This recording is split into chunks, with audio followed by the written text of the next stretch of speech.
Oh, I guess I should turn on. Doesn't seem like I need to be on, but I guess I do.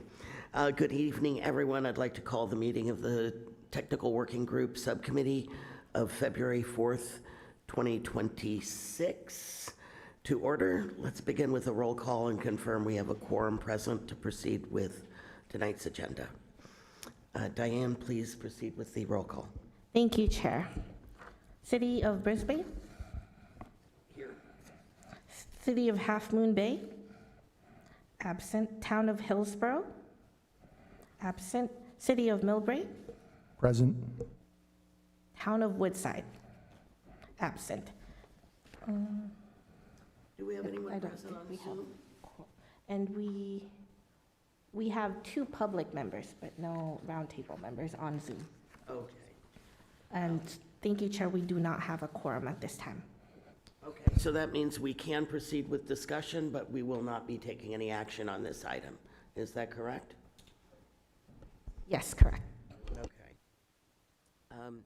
We'll go ahead and start with public comments for items not on the agenda. This is the time for members of the public to address the subcommittee on matters not listed on tonight's agenda.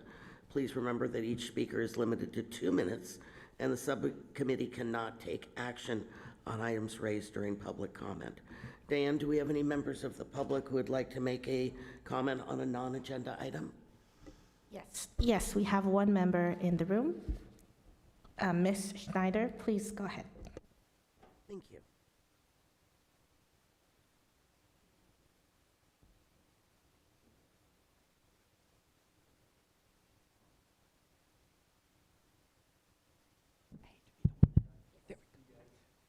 Hi, good evening. Ann Schneider, City of Millbrae, former mayor, City of Millbrae. Couple of points. Number 1, from my time on the roundtable and my time off, for ground-based noise, there have been 2 studies, neither of which really had the time within meetings, including when this committee was, or the ground-based noise committee was myself and Al Royce, to dive into the details and to try to come up with a list of what those next actions might be. So my request tonight, given that ground-based noise is now part of the technical working group, to get that onto the next agenda. Preferably when I'm in town. I'm retired now. I'd love to go on vacation, but I can't because I need to be fighting for me. Number 2, I am doing research in the hopes that the City of Millbrae will add an environmental justice component to the general plan, because my research is showing that there is a category called overly burdened communities.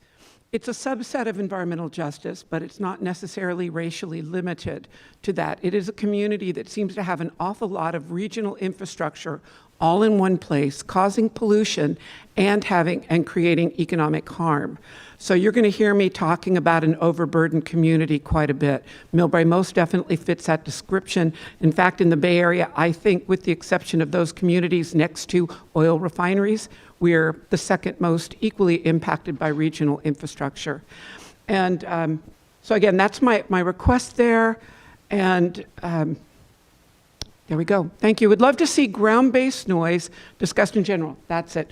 And I'm so sorry, Bert. The last 2 months have been, even with all the flight cancellations, horrendous. What flight cancellations mean is more flights taking off between, or it seems like, more flights taking off between 10 p.m. and 2 a.m. And it is a constant wall of noise. I invite all of you to my house at midnight, especially I think on Tuesday, Thursday, Friday, Saturday, Sunday, to hear that you cannot hear yourself. You cannot hear yourself. Thank you. Thank you for your comments. Do we have any other members online or in the room that would like to speak? There are no other members that would like to speak on Zoom. Great, thank you. So we'll now move into the regular agenda. The focus of tonight's meeting is the continued review of the Fly Quiet program. At our previous meeting, SFO introduced 5 proposed performance categories developed in coordination with SFO's consultant and members of the technical working group, as well as members of the public, who provided comments and questions for further consideration. This evening, SFO will provide responses regarding the feasibility of incorporating that feedback into the program and identify which elements may be implemented moving forward. Following this discussion, I will also provide a high-level recap of tonight's conversation to the full roundtable meeting later this evening. With that, I'll now turn it over to Bert to walk us through the presentation, after which we will open the discussion for member input and public comment. Thank you, Bert.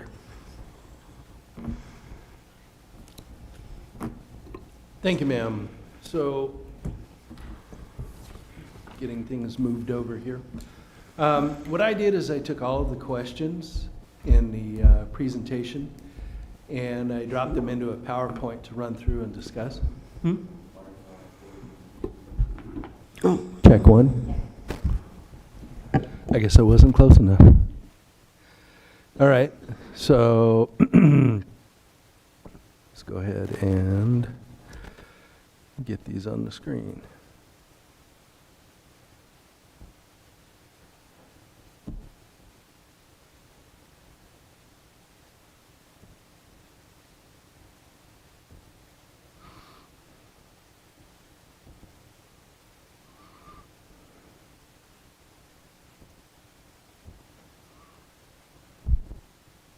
There we go. So the questions that I distilled out of all the discussion we had were, could we talk a little bit more about the stick nighttime departures? We do have a way of measuring that for the fly quiet if you wish. We would measure by the altitude and or number of ops. We have many different ways of measuring it. Nothing specific was spoken to, other than we have looked at altitudes. And the great thing about it is they're all compliant. So they're all doing better than 2,000 feet when they have to cross that mark in the bay. And so that's a good sign. But we would need more direction on what people would like to see done. I mean, we could just plain report on altitudes if you want. The preferred stick departure is not part of the fly quiet program. That is true. And so that's why I made mention of what I did. We do have the ability to look at it. I did share that with you folks last time. In fact, if you would like to see it again, let's see. We have antenna, early turn, stick. Here we are. So these are the stick departures. Approximately where this gate is where the 2,000-foot altitude crossing is. And they are compliant. So I don't know what we would like to see. If we would like to maybe do a heat map for flight tracks. I know Gene knows what this is. I don't know if the rest of you do.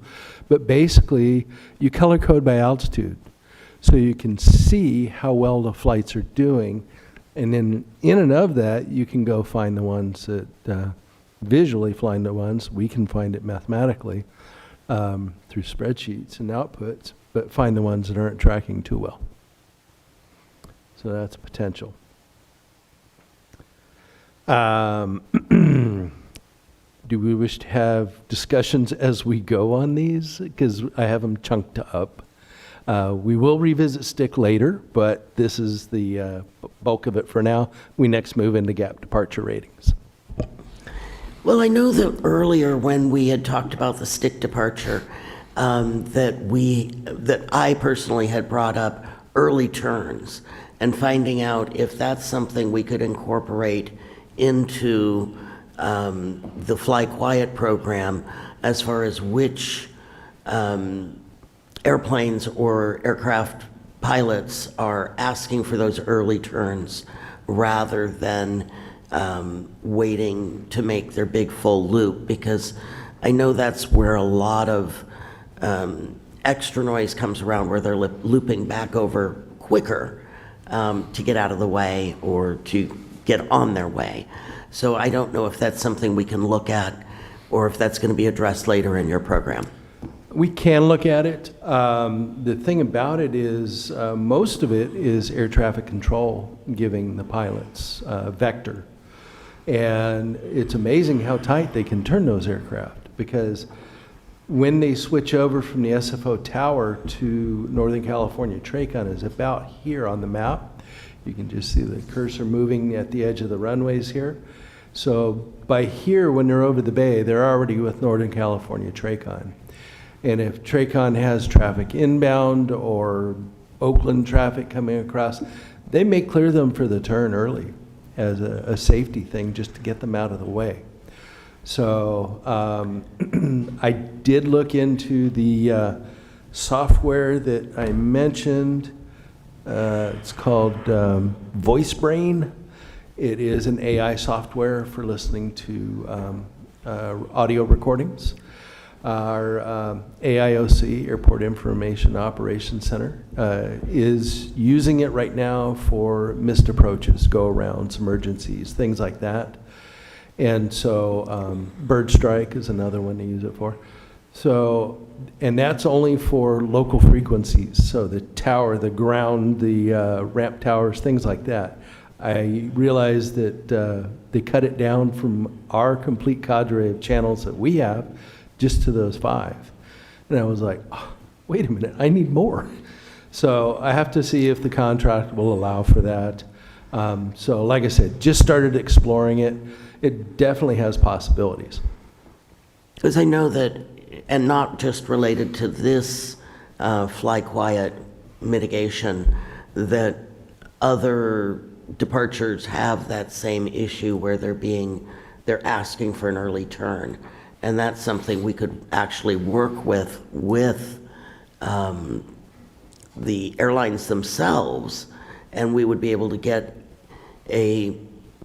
even if we get just a verbal, yeah, we're not going to be asking for those early turns, especially late at night, it might be something that we can be figuring out a way to award brownie points, so to speak, because we have their cooperation in not requesting those. And even if we don't have a way to verify if they are or they aren't, I don't know if that's something that we can put into our toolbox or not. I think the best way to manage it is through air traffic control. We've had really good luck with approaches. So as aircraft are coming in on, say, the surfer arrival, if they say airport in sight, it's sort of an automated reaction for an air traffic controller to say cleared visual approach. And the pilot at that point has a visceral reaction of, okay, turn left. And no matter where they are. And if that occurs, oftentimes they'll go driving right across the peninsula where we don't want them.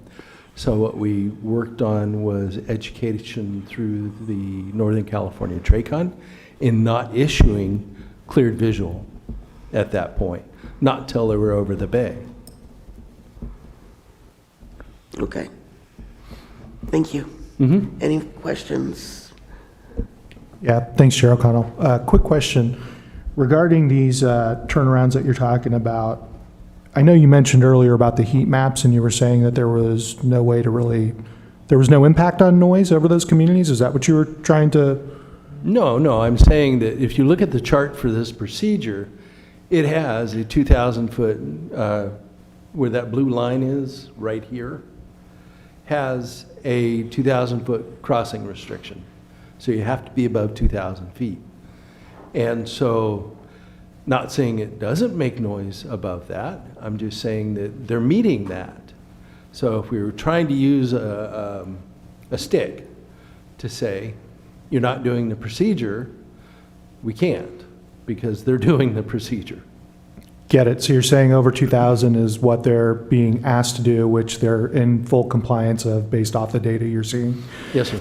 So then in regards to that turnaround and not doing the early turnaround, your recommendation is to have air traffic controller be trained on giving guidance of? Well, not. Not giving guidance to do it. To the extent possible. There are some reasons why they would need to. So, for example, these earlier turns you see here, these two, were likely told by air traffic control, unless the airplane was climbing like a homesick angel, that they could go ahead and make their turn. Okay, that's the extent of my questions. Thank you. Terry, if I could weigh in here a minute, because I think when we brought this up, when the FAA was also at the technical working group, I think we were meeting down in Foster City maybe, the thought that we all had was that during the middle of the night, when there's not a lot of traffic, even the FAA thought that maybe more of the requests were coming from the pilot to just go ahead and get to destination sooner. And because there's no traffic in the area, the FAA would just say, go ahead. And what we want, because we were thinking about adding this to the Fly Quiet program for those late night hours and, you know, penalizing them in the Fly Quiet program for turning at night. Now then they could come back, or we could do, because there's not very many, maybe we could listen to the recordings and see if it was actually directed by air traffic control, and if it was, then we can go to them and say, you know, we need to not be doing that unless it's for safety reasons.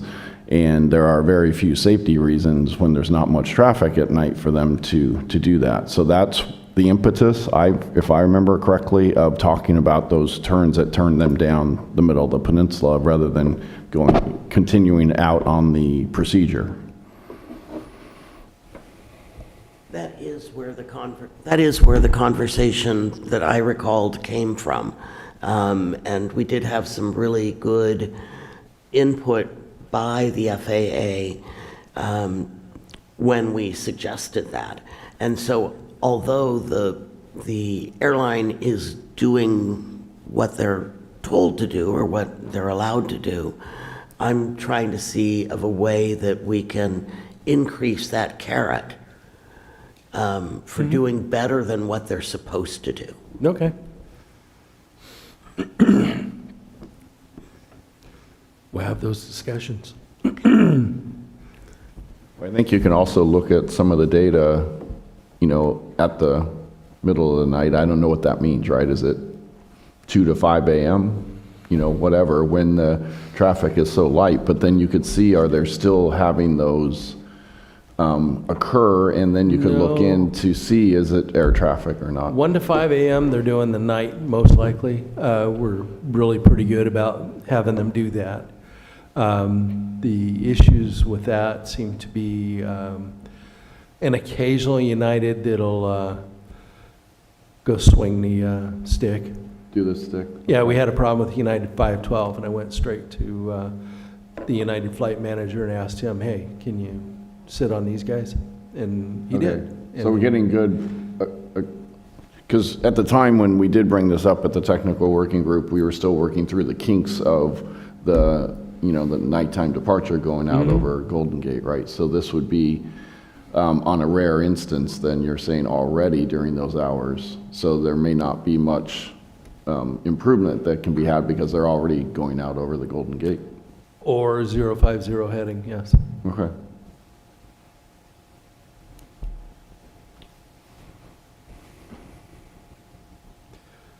Moving on to the question 3, the gap departure rating. Wanted to know about our gates out the gap. We have 4 sequential gates spaced a mile apart, ending just before the shoreline. Wanted to know if they were concentric circles. Well, I guess you could say that if we put a pinpoint on the SFO VOR, which is right in the middle of the 4 runways. VOR is a visual omni-range radio navigation beacon. And so if you ran circles a mile apart all the way out to the coast, yeah, they would fall pretty much there. But we ended up sliding it back to the start of runway 28 instead of at the VOR. The VOR is about a mile down, and so it would still fall within that discussion. Now, want to know how far apart they were? They're a mile apart, and they're basically just a curtain in space as you go out through the gap. And wherever the airplane penetrates that, we record that altitude, speed, and time. See, we talked about a presentation being different than the one I just showed. It was. We were talking about June. when we presented it before, and so we brought that up and displayed that last time. Back to the stick. Notice the presentation that some of the procedures are scoring during certain hours, some are scored at other hours. We heard mention of offset from 10 p.m. to 7 a.m., whereas the Brisbane Shoreline stick are from 1 a.m. to 6 a.m. The preferred stick departure is not part of the Fly Quiet program. We just discussed that. The 1 a.m. to 6 a.m. is actually 1 a.m. to 5 a.m. for the night hush.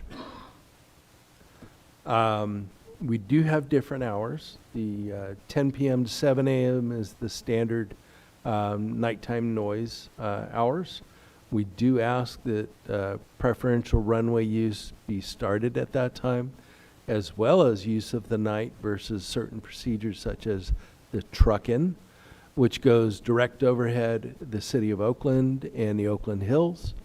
That's a long-standing agreement before even my time that is to give respite to the Oakland Hills. And so that they try to start it at 10. It seems to be getting pushed further and further out, sort of 11 o'clock-ish now, even though they still try. And then the night, obviously, from 1 to 5. We're going to keep on with his vein, night and stick, and then we'll answer questions. Again, the time, 1 to 5 a.m., why is that? That was the time that the airlines and the FAA could make it work. We didn't want to pin that. We do have an ask out to the FAA to broaden those hours a little bit, and we'll see what the outcome of that is based on their studies and the airline studies. And we can't do it outside those hours, whereas you can do it some at all hours. Each procedure is different, is the best explanation for that. Questions on those two? I don't really have any questions. Do you have any questions, Stephen? Yeah, my question kind of tails back to point number 2, I think it was, when you were talking about the early turnaround for the stick. So being that we're talking about mainly 1 to 5 a.m. was the hours where you would recommend having traffic control, tell people not to do the early turnaround. I was looking at the hours of, where is it, 10 p.m. to 7 a.m.? Is there any consideration for those hours to not have the early turnaround on the stick? And if not, why? It's availability of the bay. So the night utilizes the bay quite a bit, going up the middle of the bay along with Oakland's hush departure procedure. The bay is a finite resource as far as availability to put airplanes on it, and there's more landmass than there is bay. So that's the main reason why most flights, typically during the daytime, go over the land. So the stick, for example, or the truck-in, where we're going over the Oakland Hills. We do transit the bay going across, but we're going for dead center of the Oakland Airport when that occurs. Oakland has their candle departures, which depart towards Treasure Island and then make a left turn to go down and join our sticks on the peninsula. Got it. So being that the 1 to 5 a.m., you're saying there's not much of a problem already in existence. Correct. I'm trying to wonder how much of an impact we're going to be able to have with not having that early turnaround during those hours. I mean, it would seem like 10 p.m. to 7 a.m. would be the opportune time to try to incentivize it, but you're saying there's not that much real estate for that to even occur. So my head trying to figure out, how much of an impact is it going to be able to have, and how are you going to quantify that with the data? Okay, if that's the way we choose to rate it, we could sort of investigate that end of it more. Yeah, I mean, I think if we're going to measure it, we want to see how much of a improvement we have. Yeah, we're looking to set a benchmark and then raise that benchmark just a little bit so that we can try to get improvement. Yeah, So in other words, we basically make a bell curve and then slide the bell curve towards the positive end, so. Yeah. Yeah, my only concern, Bert, just, speaking candidly, is that if we're talking about 1 a.m. to 5 a.m. and you're saying that, it's not much of a problem between those hours, that the benchmark we're going to set is incredibly low, and then we just move it just a little bit and say, hey, we're doing a great job. Look at what we're doing. You know, we want to have something that's tangible where noise Right. complaints go down. That's why I'm saying, we want to find that benchmark, and then we want to push it towards the, you need to improve. Yeah, no, I think we're on the same page, but trying to lean towards this 10 PM to 7 AM being a little bit more preferable, but I understand real estate's the, So I would think that what we might want to look for is more use of the night and hush between 11 and 6. Now, they're not guaranteeing it, and the airlines are going to scream at me for proposing it, but that's realistically what we try to do with the Fly Quiet program. okay. Thanks, Bert. Thank you. Thanks, Bert. So I looked up United 512, and it's a flight to Houston from here. It departs at 12:43 a.m. and arrives at Houston at 6:29 a.m. I mean, do we try to work with them? I don't see why, I mean, why couldn't it depart at 11:30 and get into Houston at 5:45? My guess is they are trying to meet a bank of flights going out of Houston to other places east, is all I can figure. It's a Boeing 777, so obviously they're carrying some capacity there. And then that airplane needs to be where it is in Houston for whatever flight it continues to. I haven't checked that part of it. I can do that. But we had real good luck reaching out to United. The flight manager was able to get the word out to the chief pilots, and they spread the word, and pretty much they dropped off the map for a while. And then we had a couple pop up and found out there were some new pilots flying the route. And so please get the word out again. So every now and then we have to bump them and say, hey, please get the word out. Yeah, I mean, I'm sure the passengers don't love leaving at 12:43 a.m. either. It would be interesting to ask some of these very late departing flights if there's anything they can do to avoid that. And passengers do like it. They're cheaper. Well, also, because I do fly red eyes occasionally. I hate them, but I do fly them occasionally. And I can tell you my experience is that they're often delayed if they schedule them earlier because they're then waiting on other flights to come in. They don't want to miss those passengers because they know it's the last flight out, and if they miss it, they have to rebook them the next day, right? So I just know that my experience at San Francisco has been we've been waiting on flights to arrive, like some of the flights from Hawaii come in around midnight or, that time, and so they need to, then get on to Houston. So it's just conjecture on my part, right? But I'm just trying to, paint the picture here a little bit of based on my experience.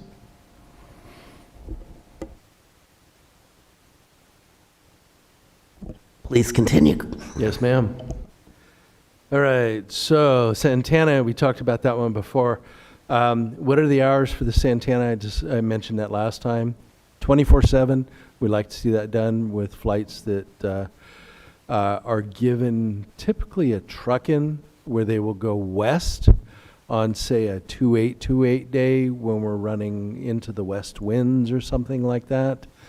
And then the air traffic control bring them back over the city real quick. And it's like, no, please don't do that. We have a procedure for that. It's called the Santana. We'll go up to the Golden Gate Bridge and then points east. Keeps them over the water as much as possible. And so that's one that we like to see used quite often, and there are no hours for that. Bert, is that something that we could put into a Fly Quiet program to incentivize We pilots did. to use or at least request that procedure? We did look at that, and this is one of the items that we looked at. We did zone off San Francisco. We could put in anything to the right of the departure corridor, which would include Brisbane, South City, Daly City, and Colma. But just for argument's sake, the big problem was flights that were doing early turns, such as this one just clipping the edge of San Francisco. It's supposed to stay over water, go over the Golden Gate Bridge, and then go out on points that are east and northeast. And so, yes, we can, and we already set up right now. Bert, why is it that San Francisco is redlined, so to speak, there? It's called a zone, and it's a tool that we use to capture flights that fly over it. So we have one for each city on the peninsula. We spent the time and clicked all around the borders of each city and made zones for each of the cities, the counties, San Francisco, and the districts within San Francisco too. So we're able to look at on a more micro level, getting deeper in trying to do more analysis work. So that wasn't designed to avoid San Francisco flyovers when the rest of the peninsula is being hammered? No, not at all. And that was the next question, I believe it was from you as well. So San Francisco gets a full free ride all the time? No, it doesn't. It's where we can work with air traffic control to avoid flying over certain cities. When we're looking at this Santana, we're looking primarily at San Francisco, no ifs, ands, or buts. Now, if it were the truck-in versus the Santana, we're trying to keep airplanes off of the truck-in because they typically will keep this arc going and come back across. Wouldn't be doing Brisbane any favors either.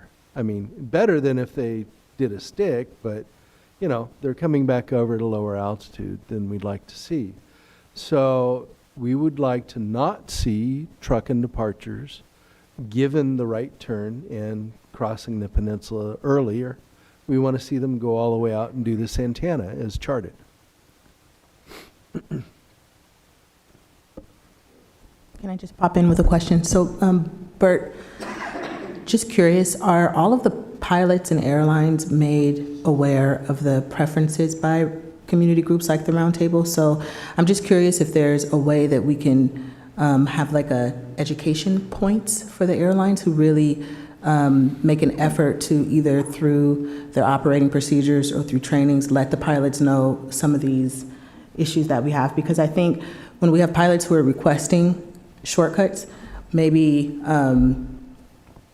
there's a way that within the Fly Quiet program, there are points given to airlines that educate pilots to not do that.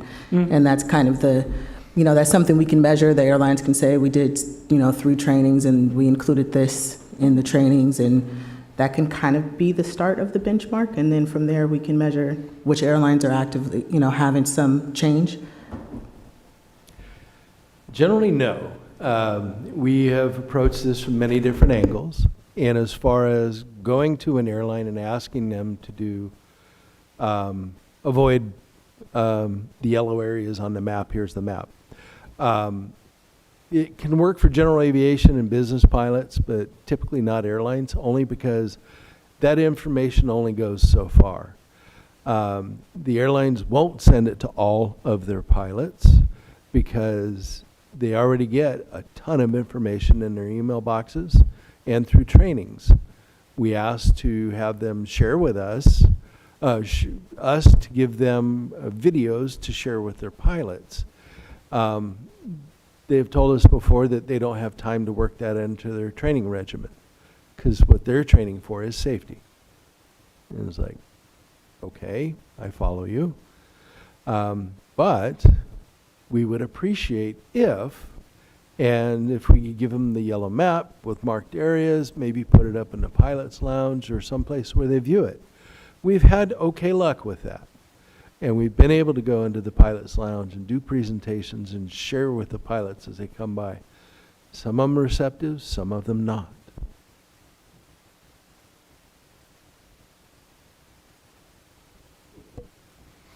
Bert, so just a quick question from you. It's going to piggyback off of Chair O'Connell's comment about Santana route over there. Noticing that it completely avoids San Francisco itself. What routes go over San Francisco? How many routes are there? Are there very minimal routes? I'm trying to understand why, you know, one particular route completely avoids it, where we have quite a few that go directly over the peninsula. We have the stick here. As you can Yep. see, it clips the southern end. Yep. We also have Oakland's candle that flies directly over it. There's another one called the Seagull, which is chartered to go right along this route here where this one is. There are a few. Sorry to interject, but it looks like they're like at the very edge of San Francisco that they're going through. They're not even going over the city. Generally speaking, yes.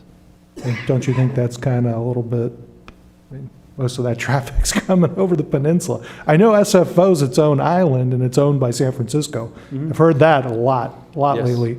But don't you think they should burden some of the noise and light pollution that happens with these flights? They do. We used to have the supervisor from, I guess it was District 1011, Asha Safai. He would come to these meetings as a member of the Roundtable for, I don't know, better part of a year. Not a full year, but better part of a year. Yeah. No, he did more than 2. I ended up buying him a chair. I remember that. We stored it here and somebody swiped it or threw it out. But, yeah, it was, he was trying to get the word through. And so we do have those trucking departures that go over quite a bit. We're trying to get them onto Santana since there is another avenue for them. But again, they're going to do it if able. And I don't want to go down a rabbit hole or veer us too far off this conversation. When we talk about a lot of the sound insulation and those projects that are reported throughout the roundtable meetings that happen regularly, how's that all funded? It's all federally funded, is that correct? No, it's split. So it's we- split between SFO and the Fed? Generally 80-20, yes. And how do they come up with the metrics of how much they're pushing into those programs? Well, SFO has actually put in more than the FAA has. I Okay, can tell you that, even though the FAA typically puts down 80 for Okay. most of our grants. yeah, We typically do 20, although there have been certain phases where the programs just weren't moving fast enough, and the airport directors at the time threw a slug of money at it just to make it move. got it. And is there any specific, I guess what I'm trying to get at, is there any kind of specific correlation tied to the increase in service that you guys put funds into those accounts? Well, if you increase service, you have additional monies to provide. Yeah, it makes sense. Yeah, I'm just trying to get my head wrapped around that because I know we talk about it every month. And once again, I apologize if I'm going down a rabbit hole here. Yeah, Okay, so good potential for that, yeah. I'll yield back. I think that this is a good conversation, and it might be deviating a little bit from what our topic is on incentivizing, but it does seem that SFO noise issues, while San Francisco Mayor's Office and supervisors are members of this body, they do not attend.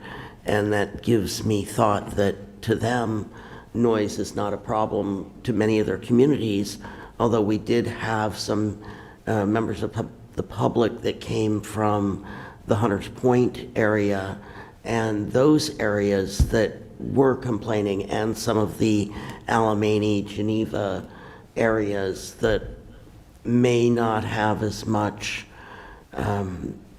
political clout as some of the other neighborhoods. And so it's interesting to hear your response, but it would be nice if members of San Francisco attended our regular meetings. As of late, like we they have cared. had the mayor's office representative.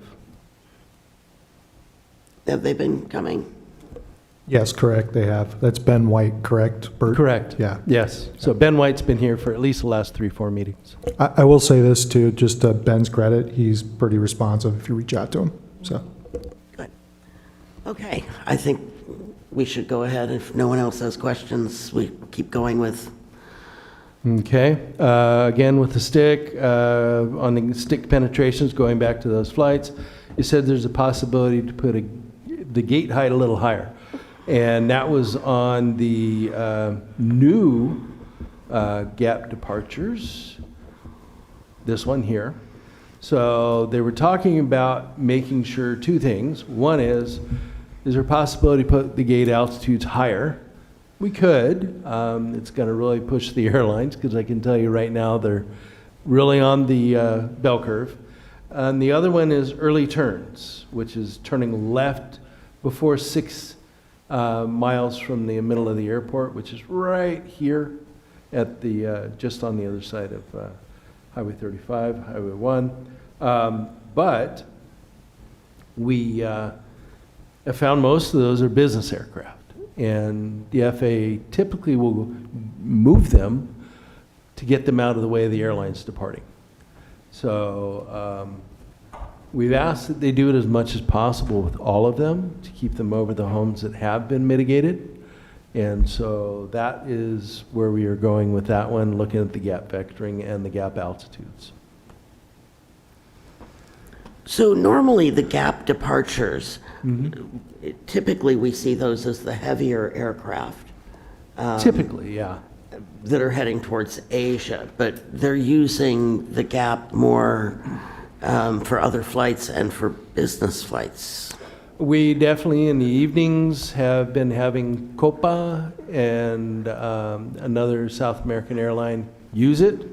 They're flying the 737 MAX, and they're running that airplane at the full extent of its range.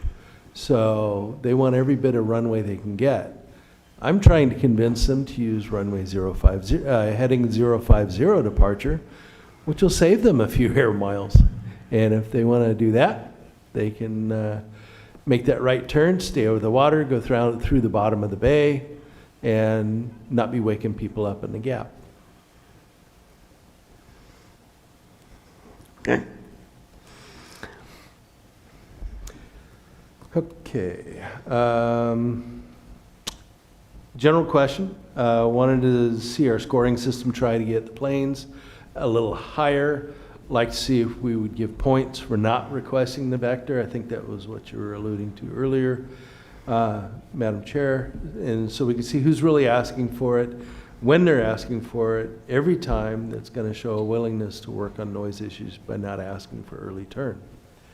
And so, yeah, we could do that. I think the big one is shutting them down with air traffic control. We've had luck with that in the past, and that involves constantly working with them, saying, please be mindful of this, please don't do this, please don't issue this. And I think we can make progress there. Let's see, how cognizant do we think? Appreciate the scoring system, very detailed, obviously gives us a lot of data back. How much do you think a pilot's thinking about that? The scoring system? Not at all. They don't care. As far as the end result, they may take a look at it. But as far as the diving deep into the data, I'll get into that with some of the management pilots, but not the line pilots. We don't talk to them that way. They don't want to be talked to that way. Fuel, miles flown versus heading 050. Talked about this a couple times already this evening. The procedure that goes out over the bay, 050 heading, the one that goes over the bay, which is a win-win because they save time, fuel, and it's quiet. Why can't we hit that with higher utilization? We're trying. It's one of those things that I asked for to be charted, as I believe was asked last time at the meeting, and Mr. Gould, I think, asked that question. And so it's best done as vectors and to remain there. As far as airline attendance, I think we can definitely make some headway there. We will find that getting chief pilots to assign pilots to attend the meeting is a doable thing. Now, how many airlines? Don't know. United did a long stint, and I really got to laud the guy that did it, Glenn Morris. He actually flew in from New York every time. And oftentimes he'd ride the red eye home just to get home after the meeting. But Glenn Morse was a frequent attendee. He's also the one that got United to install the wake vortex generators on the A320s, and other airlines followed suit after that. Can we give an award or something at every meeting 6 times a year, or do we do a one-time year big deal? How can we help make this very visible award program that the airlines want to win? Ironically, as our intern is with us this evening, Ashley Lynn, and she typed a lot of this up from the meeting notes and corrected some of the auto transcription. And as she was doing it, she says, why don't we institute the award program that we used to have? We need to do that again. That would be incentive. And I go, it is incentive. The airlines like that. So I told her that we're talking about doing something like that right away. Okay, we're back to general in a moment. Any questions to this point? Just a real quick comment. Sounds like the whole incentivizing the airports isn't really the best method to get compliance. Sounds like what I'm hearing from tonight, it's all done through SFO and their air tower. Is that a pretty accurate statement? No, not all. Many of the things are done through the Northern California TRACON. Because, as I mentioned, they're with the tower for such a short time on departures.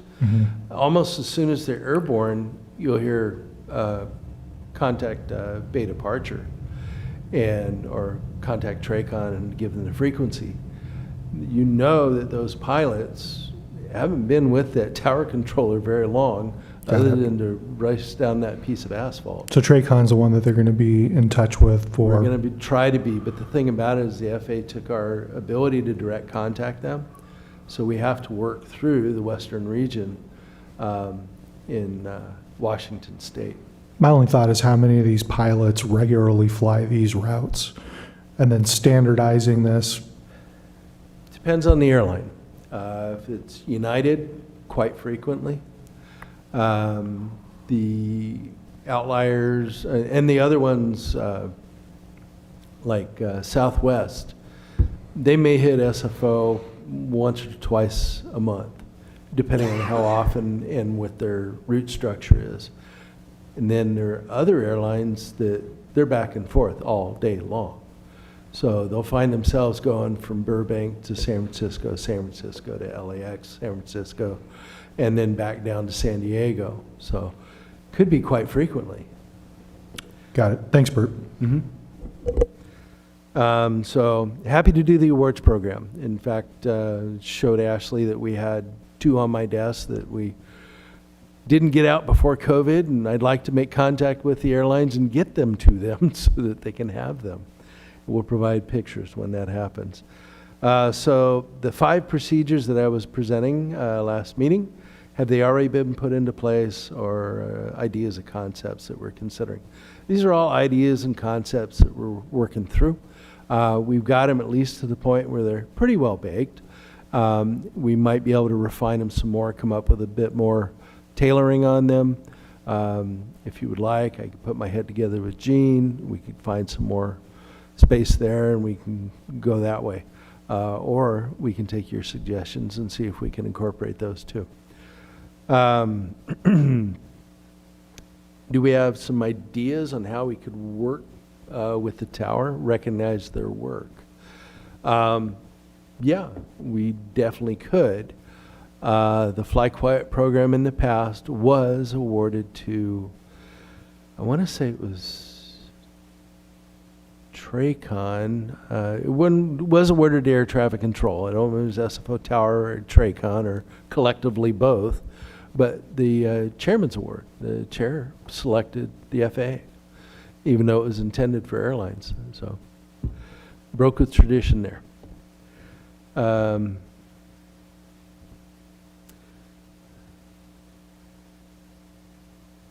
How much time are they saving by taking said violation and doing these alternate routes?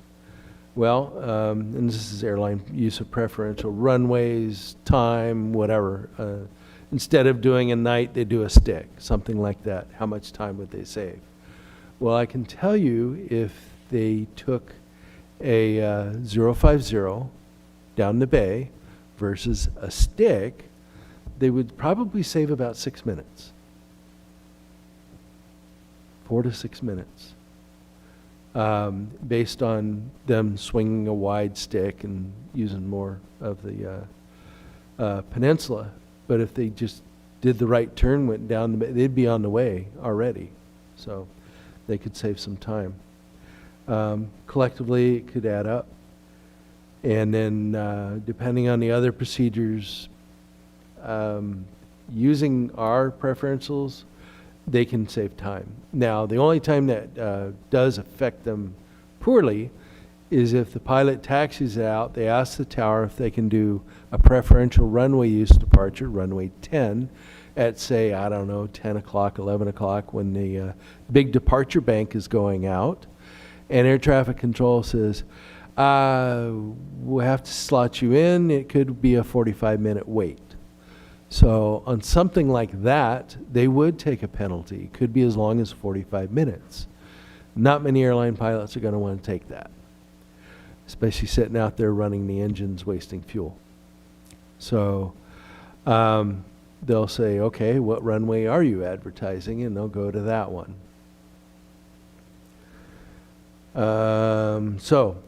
Question of me was, you're looking from us as feedback at this point, is to have a collaboration on what we want, what we envision being helpful to the program, what you'll be operating for through with the data and all that, get a partnership type program into the Fly Quiet. Yes, 2 other items I mentioned that weren't in the ones were the was a continuous descent approach. And the continuous descent approach typically would be used on the surfer arrival from Southern California and point south. Not so much on the diamond. The diamond approach, most of it's over water, coming in from Modesto on the south end of the bay. So trying to see about incorporating that. If we can get that into the program as well, it would serve us well. My guess is that one would have hours of use based on the sheer volume of traffic that it experiences. Okay, Fly Quiet reports great, mainly for arrivals and some other departures. It doesn't mean a thing to close-in communities. Part of the things you could ask for are runway preferences. Yeah, we can we do that in our current reporting. And I shared that with you before. Happy to keep any and all of what we currently have in the Fly Quiet program and move it into, I don't know, Fly Quiet program 2, whatever you want to call it, or the Fly Quieter program. I don't know. I'm flexible in names. I don't mind much. But those are some of the ideas we pitched along with the 5 that we had. Since we're on to a new page, any questions at this point? Quick question to staff. Staff,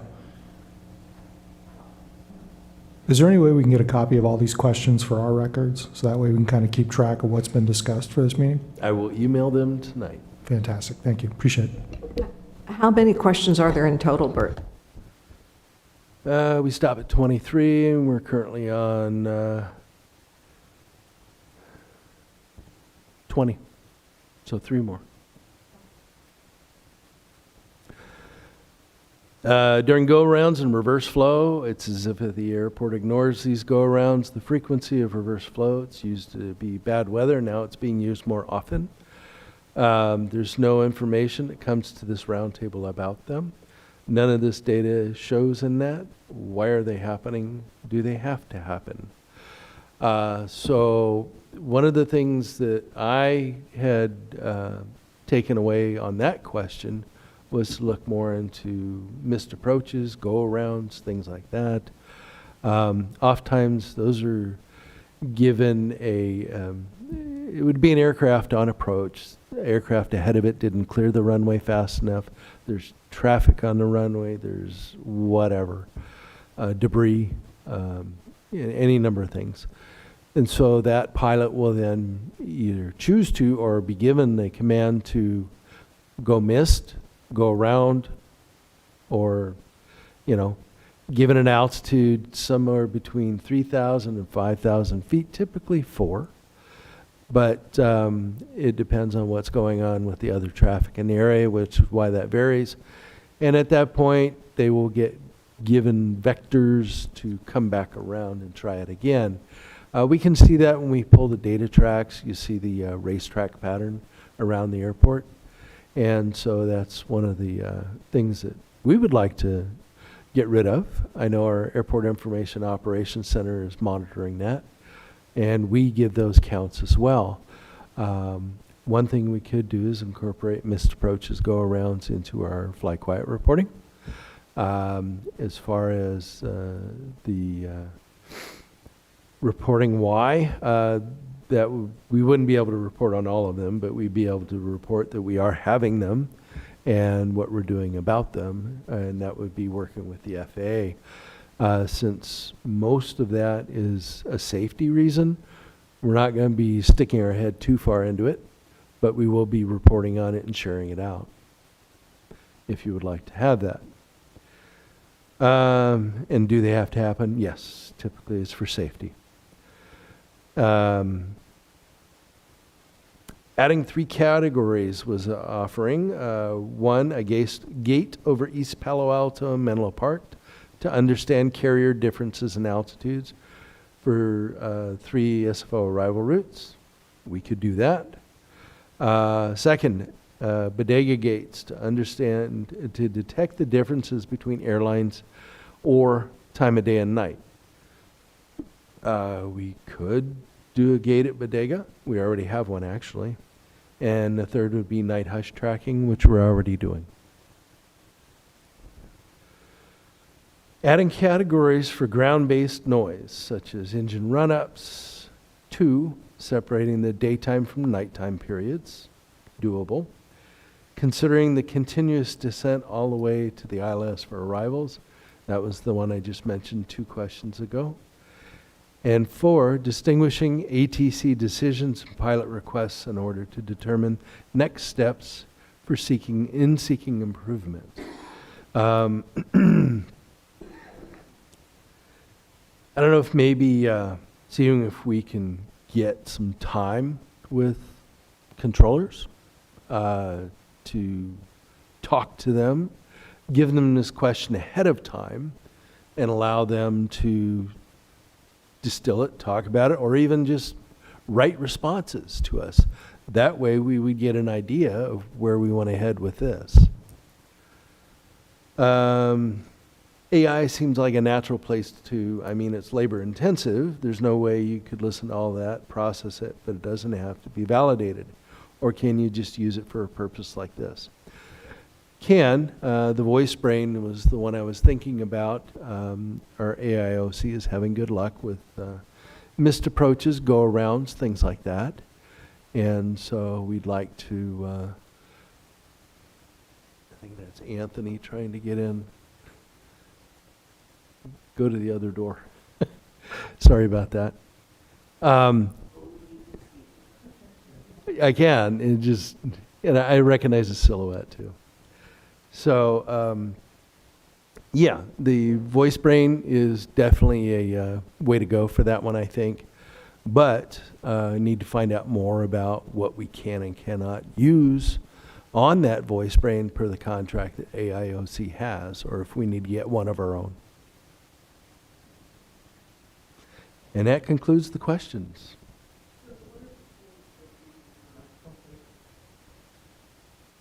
One of the things that you were unsure of is what voice recordings we now have access to.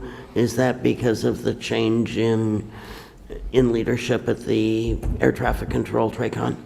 No, ma'am. We have always had our own independent system called a DLI, Digital Logger. And it does a real good job of segmenting up air traffic control.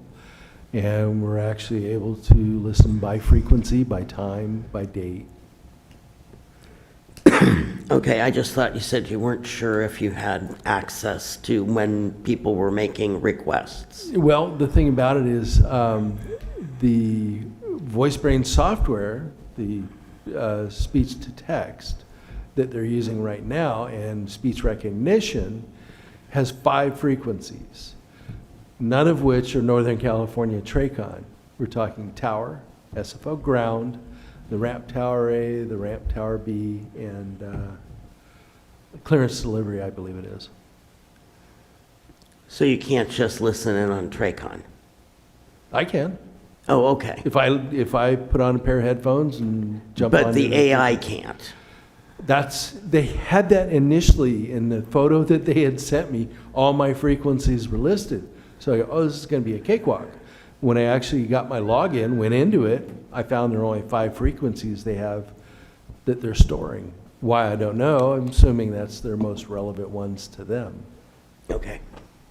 And that's something we can find out if that would be a I will helpful delve thing into to that. have? I will delve into that. Okay. And then you did mention talking with controllers. Is that something you would suggest your office talking to the controller, or your office with our consultant, or your office with members of the roundtable? What would be the most effective? We would need to find out what they're willing to do. My guess right now, and correct me if I'm wrong, Gene, we'd probably be sending a request in Western region. It would go up to Joe Burt, and it would then go down to LA and get sifted through management on what they would prefer to do. My belief is the preference would be to have the list of questions, and then they be able to answer them, and then send that back to us, or possibly come and present it. Okay, so you weren't talking of a one-on-one meeting with them that may not be feasible at this point, meeting to discuss roundtable issues and around the Fly Quiet program or around airport noise in general. In the past, we were able to do it. I'd love to be able to do that again. It was very effective. But under the current way the FAA does their business, I don't believe that would be possible. Okay, thank you. Any other questions, Stephen? Anyone from the staff? Just to follow up, so our next meeting in April, the next TWG meeting will focus on incentivizing the program, and then we'll bring all of the recommendations back to the full roundtable in June to kind of seal up and package all of these discussions that we've been having over the last several meetings. So just wanted to give you guys a heads up that we will be discussing how we can actively get participation in the program at the next meeting. Okay, great, thank you. So now I think we should probably open this up to the public. Is there any members of the public who'd like to make a comment on the items on Bert's report at this time? Thank you, Chair. We have one member on Zoom, Ms. Darlene Yapley. Ms. Yapley, please go ahead. Oh, and then followed by Ms. Ann Schneider. Great, thank you. Please go ahead.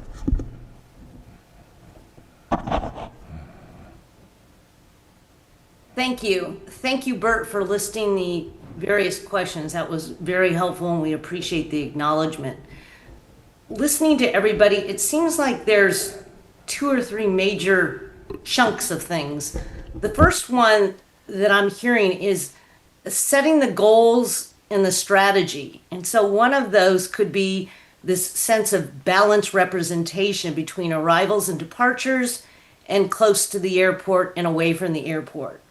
The second is setting targets where there's a sense that there's perceived net positive improvements.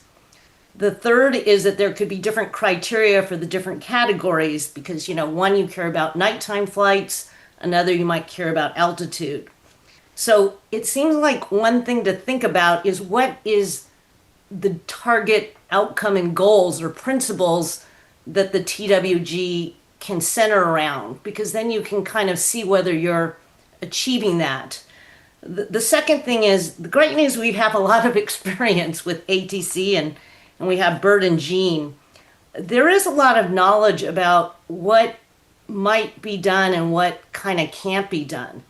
And it's important to maybe separate those because we have that knowledge. And one suggestion would be that, there's a previous ATC person, Thon, and those of you that have been around for a while know that she was quite valuable. And I know that Bert has worked with her. I mean, I would think between Bert, Jean, and Thon, maybe they can help identify some sense of feasibility so we don't waste our time on things that are not that doable or beneficial and focus on the things that are more that way. So that's the second chunk, is the taking the knowledge and trying to apply that to the goals and outcomes. Thank you. Thank you. Thank you.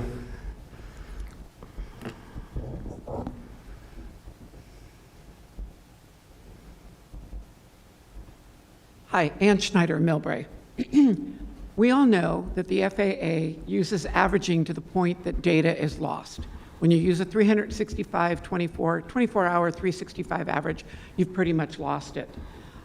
Jean earlier talked about procedures that might be used when traffic is light, meaning 5 a.m. That might be light in the air, but that does not mean it's light at the ground.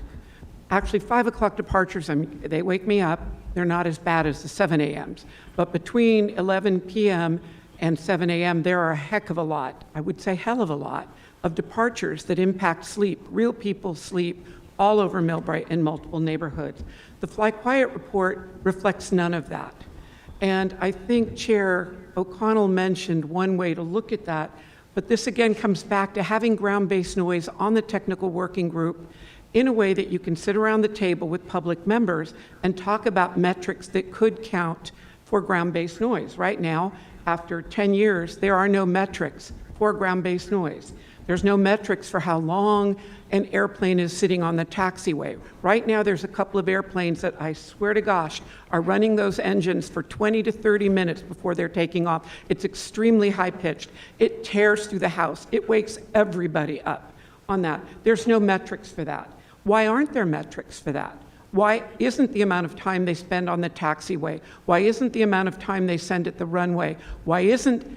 Do they have an option of leaving later in the day or earlier in the day than later in the day? Why aren't those options measured on that? And then there's the big one. San Francisco, the city and county of, makes $4.50 for every passenger that comes in and out of the airport. If there is no way to get the insulation program is half paid by the feds and San Francisco in there, and yet most of the homes in Millbrae do not fit within the program because it's a stage 4, stage 5 jet engines, not the stage 2 or 3s. Then why can't that money, $1 per passenger, be directed specifically for ground-based mitigation of noise, whether it's in Millbrae, Burlingame, or any of the other cities most impacted by gate runways, taxiways, and departure sound on that. Again, going back in the history, the airport used to be way the heck out there. They have moved the terminals closer to Millbrae. They had the freeway moved right next to a Millbrae neighborhood. You need to start looking at ground-based noise. Thank you. Thank you, Ann. Do we have anyone else online? We have one more virtual hand raised from Miss Mary Jo Fremont. Miss Fremont?